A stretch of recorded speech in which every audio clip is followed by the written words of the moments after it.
Aduh. Mungkin kita bahas sedikit, ada request di bawah.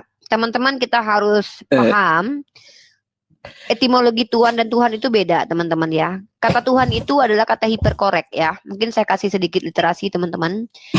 Bahkan ini menurut Lembaga Alkitab Indonesia ya, salah satu jurnal yang dirilis oleh Lembaga Alkitab Indonesia.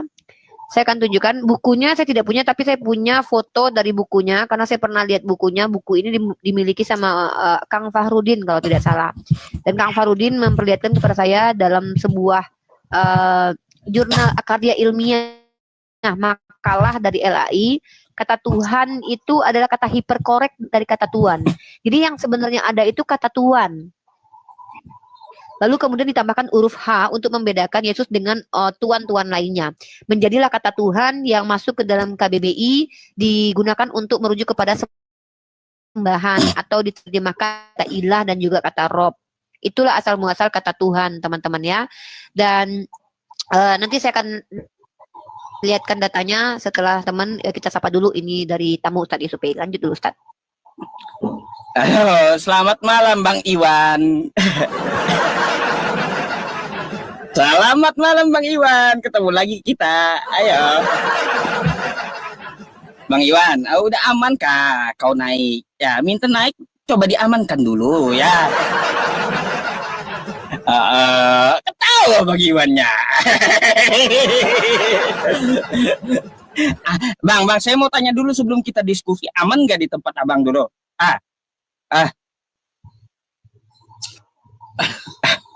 Aman. Oh, aman ya. Aduh. Awas loh, nanti kena getok pula sama istrinya. Hati-hati. Bang Iwan, saya mau tanya dulu sama Bang Iwan nih ya. Tadi ada kawan kita Kristen ya mengangkat saya jadi Tuhan, itu gimana itu? Katanya Tuhan Yusuf PI, itu apa yang disepakati? Aduh, apa tanggapan Bang Iwan coba? Ya, saya juga kurang paham begitu Bang. Itu kan sepakat nggak? Bahaya nanti saya disembah-sembah Kristen nanti pula.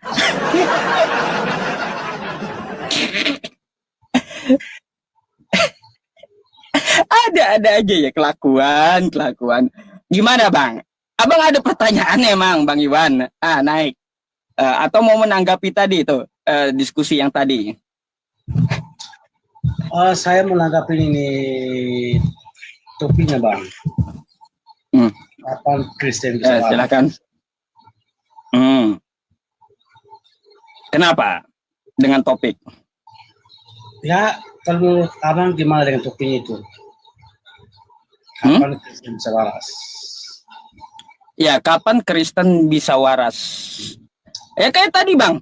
Ya, kayak tadi tuh yang mengatakan saya Tuhan Yusuf PI. Kan sesuai judul. Nggak ngerti saya.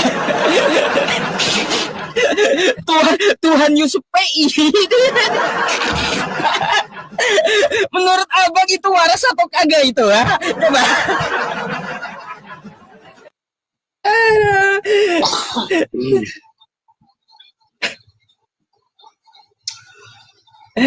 Oke Bang, kalau ini dengan topik sesuai yang Bang Yusuf dari tema ini, kapan Kristen bisa waras? Ini saya mau tanya sama Abang Yusuf nih. Jadi menurut Abang Yusuf ini, anggapan Abang Yusuf ini, Kristen selama ini tidak waras, begitu? Nah, selama ini, ya kita lihat ya teman-teman dalam kekristenan, ketika berdiskusi dengan saya, itu nggak ada yang waras gitu. Itu Bang, jujur aja. Nggak ada gitu. Makanya saya mempertanyakan kapan teman-teman saya Kristen ini waras gitu lah. Oke. Sekarang saya balik tanya. Ketika umat muslim berdebat dengan di Rome Kristen, Apakah menurut abang Islam itu waras atau tidak? Apakah menurut saya kayak gitu? Kalau Islam mendebat ke komalnya Kristen, apakah dia itu waras? Ya waras. Kenapa? Buktinya dia bisa masuk komal, kan gitu. Kalau begitu sama dong dengan Kristen berarti waras karena bisa masuk komanya abang, berarti waras. Bukan itu tolak ukurnya. Sama hal dengan Islam, yang mana di komanya orang Kristen, berarti menurut orang Kristen Islam tidak waras. Iya, nggak apa-apa kayak gitu bang. Artinya sama-sama. Artinya begini bang. Saya tahu. Tidak waras. Saya tahu ada judul yang bisa bolak-balik seperti ini. Kapan Islam bisa waras kan bagi Kristen? Kan silakan aja kan kayak gitu gue ngomong ya. Itu kan pertanyaan judul dari tema ya. Karena apa bang selama ini kita sering menyampaikan kepada kawan-kawan kita yang Kristen, ayo sembahlah Tuhan yang Esa. Mereka bilang Tuhan 3 dalam 1. Ayo Tuhan kita sembah yang menciptakan langit dan bumi. Ya, tiba-tiba menyembah manusia. Kayak gimana lagi gitu? Kapan kawan-kawan saya ini sangat disayangkan gak mau waras-waras gitu loh.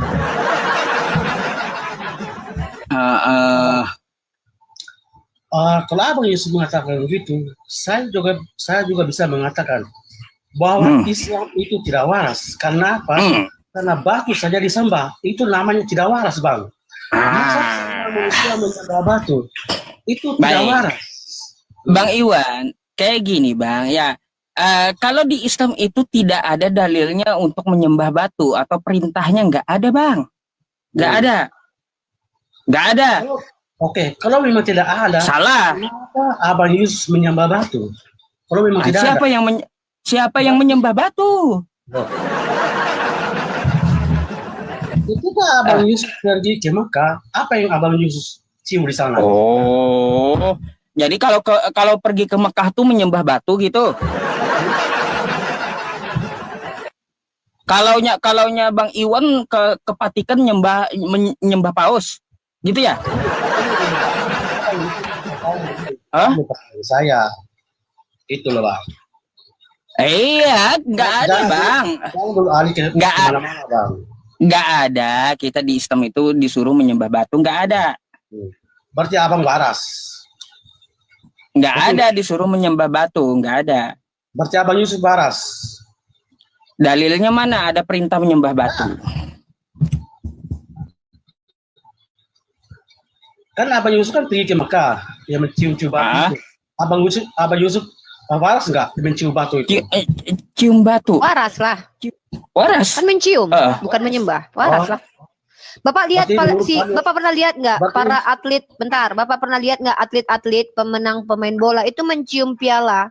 Waras kok mereka Pak, normal kok. Karena mencium itu adalah bentuk menghargai atau bentuk bentuk rasa rindu. Seperti saya menciumi foto orang tua saya, atau saya rindu dengan orang tua saya misalkannya begitu. Jadi itu masih waras Pak. Yang tidak waras itu ketika ada orang yang bilang Ustadz Yusuf PI adalah Tuhan. Atau ada orang bilang bahwa Tuhannya tidak kekal. Atau dia mengatakan Tuhannya satu tapi tangannya begini Pak. Ini baru tidak waras. Kalau mencium batu, apalagi batu itu adalah batu yang dianggap turun dari surga, itu tidak masalah dicium karena bentuk kecintaan dan kerinduan kepada surga. Gitu loh Pak. Apa masalah mencium batu Pak? Apa kita mencium batu dengan cara menyembah atau tidak? Tidaklah, mencium bukan menyembah. Menyembah itu adalah mengabdikan diri. Dalam Islam itu kata menyembah dari kata abada, mengabdi. Contoh, ketika kami melakukan segala sesuatu hanya untuk Allah, itu namanya mengabdi, menyembah. Dan salah satu cara menyembah yang sangat nyata yang kami lakukan adalah dengan sholat, bersujud, seperti Yesus sujud. Ya, kalaupun dikatakan Pak, ya Yesus itu mencium sama dengan menyembah, ya udah Bapak katakan Yesus itu menyembah tanah karena dia bersujud, dia mencium tanah, kan dia sujud, hidungnya kan di tanah. Bapak mau bilang dia menyembah tanah, Yesus? Kan nggak gitu Pak. Sujud dan menyembah itu beda. Dalam bahasa Ibraninya itu juga berbeda. Saca, ya, atau bahasa Yunaninya juga berbeda tuh.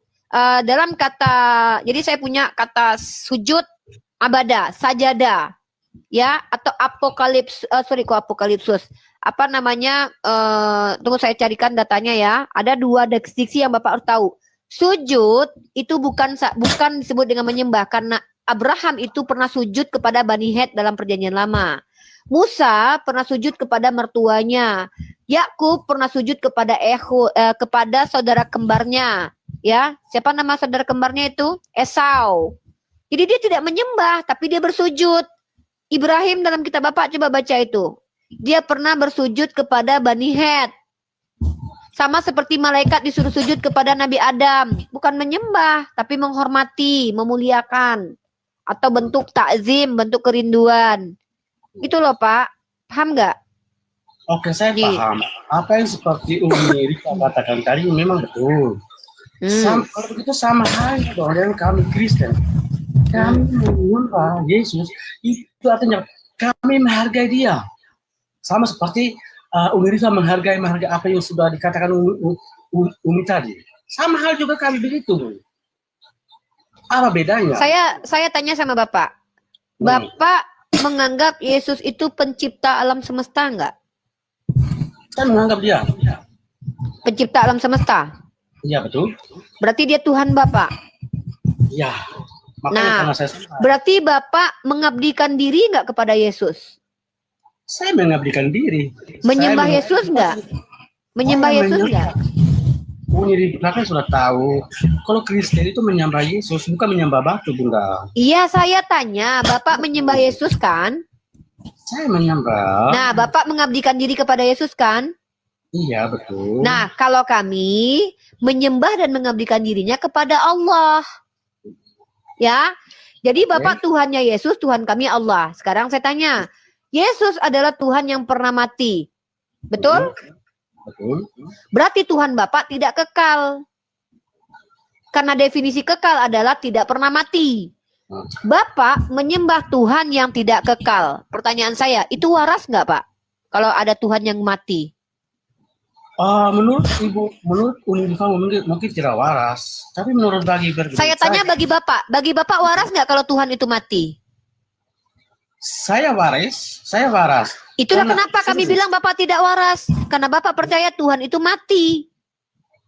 Kalau ada Tuhan yang mati, maka dia tidak bisa dikatakan Tuhan lagi. Karena Tuhan itu kekal, berarti Bapak akui Tuhan Bapak tidak kekal.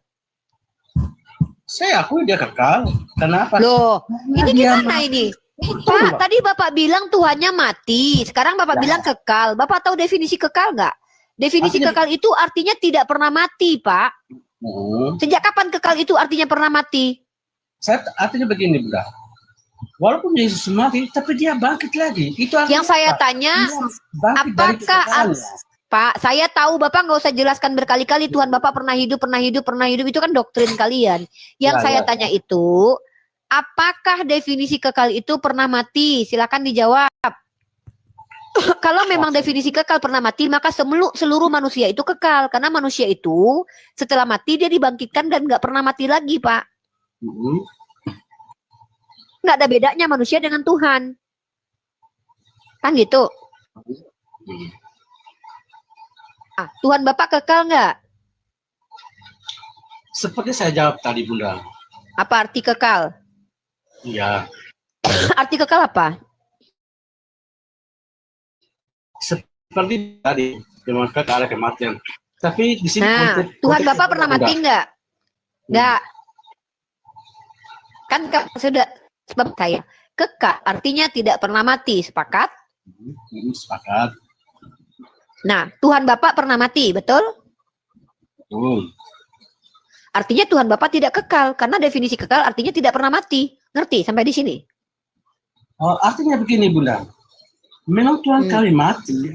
Memang betul saya akui. Ya sudah, Bapak tidak waras. Ya sudah, Bapak tidak waras karena Bapak tidak bisa membedakan mana kekal, mana yang pernah mati. Karena definisi orang tidak waras adalah orang tidak bisa membedakan mana benar, mana salah. Tadi Bapak sendiri bilang, kekal itu artinya tidak pernah mati. Sekarang Bapak akui Tuhan Bapak pernah mati. Artinya Tuhan Bapak tidak kekal. Bapak menyembah Tuhan yang tidak kekal. Maka Bapak tidak waras lagi. Harus dipasung. Jadi menurut Bunda bahaya Bang Iya, Iwan tidak waras. menolak waras ini Bang Iwan. Aduh. Coba saya tanya jujur. Saya minta kejujuran Bapak deh. Karena Bapak sudah tahu definisi kekal artinya tidak pernah mati. Berarti Bapak mau mengakui nggak kalau Tuhan Bapak tidak kekal? kenapa Bunda? Bapak sudah mengakui definisi kekal artinya tidak pernah mati. Dan Bapak juga akui Tuhan Bapak pernah mati. Maka silogismenya, kesimpulannya, Bapak itu punya Tuhan yang tidak kekal. Bapak akui atau tidak? Bingung? Nah, inilah tidak waras. Tidak bingung Bunda, tetap saya akui. Apa yang Bapak akui? Tetap saya akui bahwa dia adalah Tuhan saya. Karena saya waras. Loh, saya tidak bertanya dia Tuhan Bapak atau tidak. Yang saya tanya, dia kekal atau tidak? Nah, itu kan tanggapannya Bunda Rifa mau kekal atau tidak. Bukan, saya bertanya. Saya tanya kepada Bapak. Silogisme Bapak tahu nggak kesimpulan? Bapak sudah mengatakan yang namanya kekal itu tidak pernah mati. Oke. Lalu Bapak katakan Tuhan Bapak pernah mati. Oke. Maka kesimpulannya adalah Tuhan Bapak tidak kekal. Nah, Bapak jujur nggak mengakui kalau Tuhan Bapak tidak kekal? Saya tidak mengatakan itu. Nah, karena Bapak menolak waras, makanya Bapak tidak mampu menjawab. Kalau Bapak sudah waras, berarti Bapak katakan nih, iya saya salah karena Tuhan saya kok tidak kekal ya, saya nggak mau lah nyembah Tuhan tidak kekal. Berarti Bapak tobat. Ini Bapak dari tadi berkutat dengan doktrin. Doktrin mengatakan Tuhan mati. Kenyataan mengatakan Tuhan mati sama dengan tidak kekal. Ketika saya konfirmasi apakah Bapak menyembah Tuhan yang tidak kekal, Bapak tidak mampu menjawab. Karena rasio Bapak berjalan. Bapak tahu bahwa Tuhan itu tidak mungkin tidak kekal. Nah, ini kenapa dikatakan kalian umat Kristen tidak waras lagi. Ngerti Bang? Saya paham itu. Nah, sekarang saya mau tanya sama Bunda. Hilang suara Bunda. Bapak tanya aja ke saya. Bapak tanya aja ke saya. Ya. Maunya Bunda gimana supaya orang Kristen itu waras? Oke. Kalau ini bukan mau saya, tapi ini secara dasar psikologi. Cara kita supaya waras, kita bisa membedakan mana ayam, mana bebek, mana orang, mana manusia, mana hitam, mana putih, mana air, mana batu. Kita harus bisa membedakan diksi-diksi itu semua. Nah, ketika saya bertanya kepada Bapak, Bapak tahu nggak kalau Tuhan Bapak itu pernah mati? Bapak akui. Maka Tuhan Bapak tidak kekal. Sekarang saya tanya, apakah menurut Bapak Tuhan itu layak dikatakan Tuhan kalau dia tidak kekal?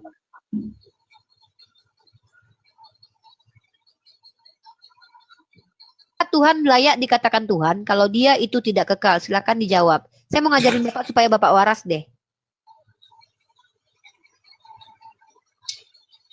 Ya, kalau menurut saya Bunda, apapun yang Bunda kasih alasan, saya akan tetap percaya bahwa Yesus adalah Tuhan saya. Karena Bapak menolak waras.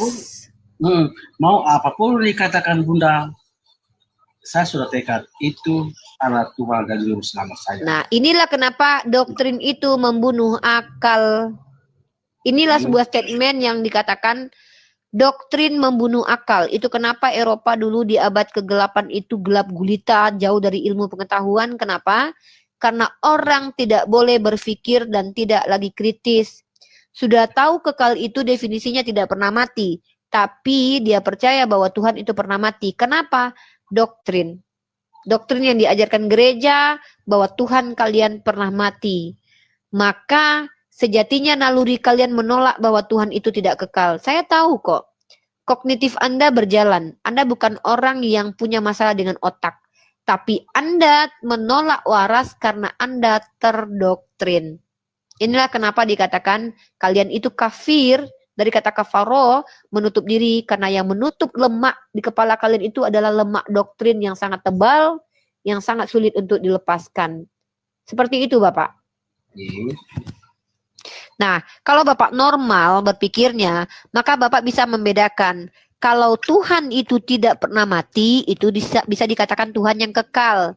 Tuhan tidak berawal, tidak berakhir, tidak bermula, tidak ada pengsudahannya. Karena dialah yang menjadi asbab sesuatu bermula. Itulah Tuhan yang benar. Tuhan yang tidak sama dengan apapun, Tuhan yang kekal. Jadi Tuhan itu harus bersyarat. Karena kalau Tuhan tidak bersyarat, nanti Ustadz Yusuf PI jadi Tuhan. Ngeri loh. Tuhan itu harus ada syaratnya. Susah memang ya. Saya aja udah jadi Tuhan, dituhankan tadi saya udah. Nah, sekarang coba saya tanya sama Bapak gini deh. Bapak nih baik, saya apresiasi. Coba saya tanya sama Bapak, apa alasan Bapak menuhankan Yesus? Satu saja, Pak. Nggak usah banyak-banyak. Satu alasan kenapa Bapak tuhankan Yesus. Silakan. Oke. Kenapa saya menuhankan Tuhan Yesus? Oke. Saya menuhankan Tuhan Yesus karena apa? Karena dari sejarahnya sudah dikisahkan